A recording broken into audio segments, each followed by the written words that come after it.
ఎన్టీఆర్ జిల్లా వీరులపాడు మండలం జుజ్జూరు గ్రామంలో వైసీపీ కార్యకర్త మద్యం మత్తులో వీరంగం సృష్టించాడు. తెలుగుదేశం కార్యకర్తలపై దాడి చేశాడు. ఈ ఘటనలో ఇద్దరు గాయపడ్డారు. వీరిని నందిగామ ప్రభుత్వాసుపత్రికి తరలించారు.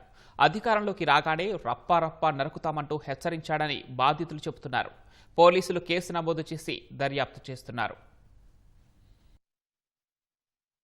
పిల్లగాళ్ళు ఇప్పుడు ముత్యాలంపల్లి చెట్టు దగ్గర అని కూర్చుంటారని ఇప్పుడు కాదు గత 10-15 సంవత్సరాల నుంచి అక్కడే ఉంటారు. పిల్లగాళ్ళు చుట్టుపక్కల వాళ్ళ ఇల్లు కూడా అక్కడున్న దగ్గరికి వైసీపీ అతను షేక్ ఫయాజ్ అనే అతను బాగా మద్యం తాగి వచ్చి బల్లీల దగ్గర రచ్చగొట్టే వ్యవహారం చేసుకుంటా హార్న్ ఎక్స్ట్రా ఇచ్చుకుంటూ చేసుకుంటూ వెళ్ళాడు. మన వాళ్ళు ఆడే కూర్చొని ఉన్నారు. వీళ్ళు ఎంతకే రియాక్ట్ అవ్వట్లేదని చెప్పి మళ్ళీ వచ్చి బైక్ అనిపించుకుంటా రప్ప నరుకుతారనుకుంటే వీళ్ళని బాగా రచ్చగొట్టింది.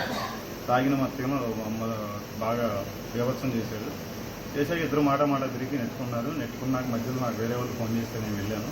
గవర్నమెంట్ మారకపోదు, మారాక మీ వ్యవహారం చూడకపోదు అని చెప్పి బెదిరించాడు. మా ఊళ్ళు ఎట్టో ఈరోజు ప్రాణాపాయ స్థితి నుంచి బయటపడ్డారు. ఒక్కొక్క రాయి ఇక్కడ ఉంది, అవి ఫోటోలు కూడా ఉన్నాయి, తీసుకొని పంపించమని చెప్పాను. మా వాళ్ళు బైక్లో కూడా డ్యామేజ్ అయినాయి, ఆ రాళ్ళు తగిలి కూడా.